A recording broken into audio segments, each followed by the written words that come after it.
What were some of the lessons that you guys learned from season 1 going into season 2? Like whether it's production, writing, anything like that? Good question. I think a huge lesson that we learned from coming off the pilot really was just how to execute the mermaids, and that it doesn't work to do a practical tail. We had a lot of tail issues on the pilot, and what we've realized is our actors are so great in tank that they can actually be in the water, the hair moves the way it should, so it's not digital hair, and then we can do a full VFX takeover, including tail, but you still get the performance and the emotion in there. And so that was a big learning curve that we've had in season 1 and continue. They're really able to act the scene, and then also they're so graceful as well that the tail works way better than the hair. So we have their movement, which is great. So what's it like working with the animals, the aqualife, marine life? We love that. Our seals. Is that who you're... Yeah, Rebecca Barrick is she the animal person? Or last season? Yeah, I think so. Yeah. But we love our seals. Yeah. They're stars. Amazing. And we try to be really respectful, obviously, of working with any kind of animals. We have all sorts of other little creatures, especially coming up. We're going to do some more lab work with the rats. Sea lions were great. We had some wolf problems. We had a wolf who was could not act to save his life. Yeah, the wolf. But we had a deer that was pretty good. Yes, beautiful deer. Yeah. The wolf was a diva, though. No, but the sea lions are amazing, and again, it just creates such a sense of place and location and reality. Yeah, and we are so proud of the fact that rescue center that you see in the show, we are able, with part of our production money, to keep that place going. It was about to close down when we started the pilot, and we're able to help them stay open. So we're really proud of that. So is that an actual boardwalk? So I love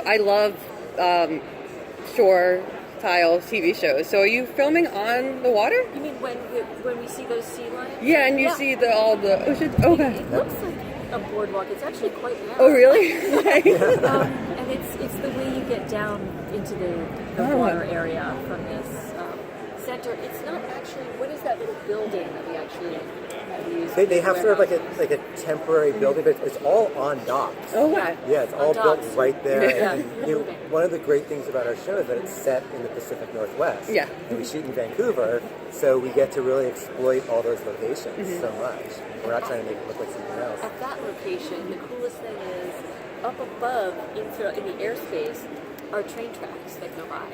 So sometimes we're lucky enough to catch the train going by while we're shooting at the Sea Lion Center.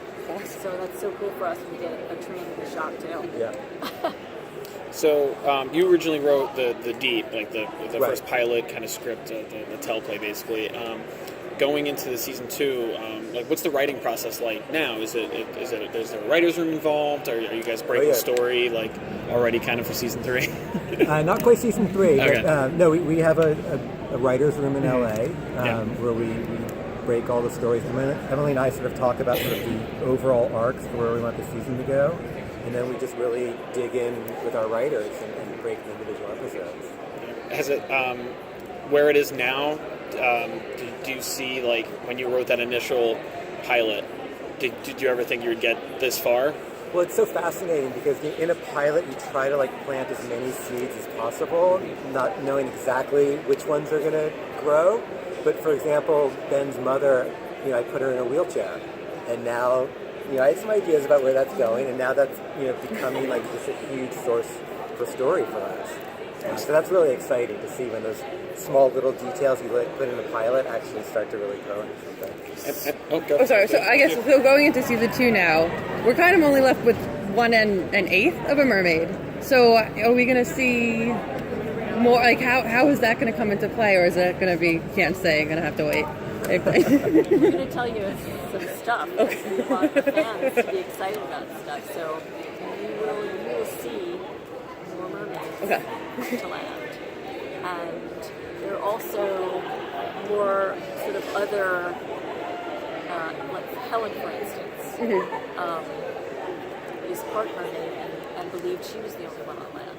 So that may also... That's what I was thinking. So that may happen too. So we have some really big, exciting things going on. how important has the fan feedback been with, like, trying to do season 2? You listen to It's interesting. The network listens quite closely to the fans and cares deeply about how they feel. And then we try to take that information about what's really working for people and what they love, and then within our creative ideas, try to do what's best for the show. Regardless, sometimes the fans will say, how much they hate someone, and you think, oh, good, because that's a bad guy. Right. So we try to temper the feedback with what's working and what isn't. We try to, Eric really had a vision, so I think it's really important to stay with it and not just,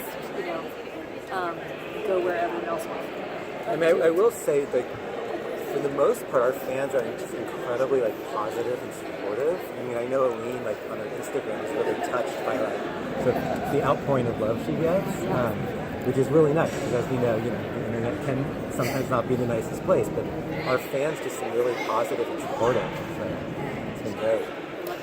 So, sorry, no, it's you. No, I'm sorry. It's what can you tease for us about new characters in this season, like Maddie's mom and stuff like that? So, Maddie's mom does come into it. She's played by this great actress, Whitesell, who was on Spider-Man: Homecoming. And so she definitely comes back and has quite a big story arc. And then, like Emily was saying, where you bring more mermaids onto land, so you get to meet a whole new batch. And still definitely staying focused on, our sort of core characters at the same time. Are we going to see a little bit like Xander's grief? Is that going to be explored a little more, not more, but continued on through season 2? Xander has a tough time letting go of what's happened. Mm-hmm. So he definitely has emotional upheaval and then ups and downs and things he's trying to deal with early on that will also morph into other kinds of feelings. And there's fallout from what happened to his dad that definitely plays a big part.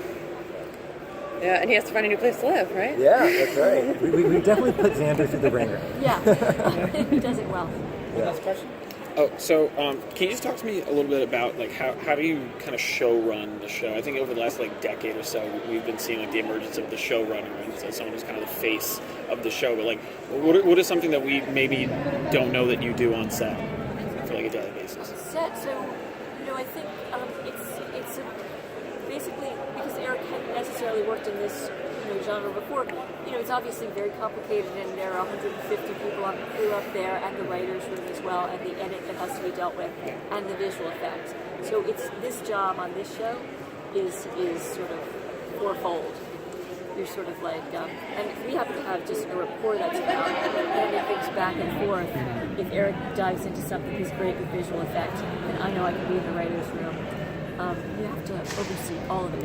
It's just a juggling act in that way. If that helps. Yeah, absolutely. Well, thank you so much. Yeah, thank you guys. Take care. Thank you.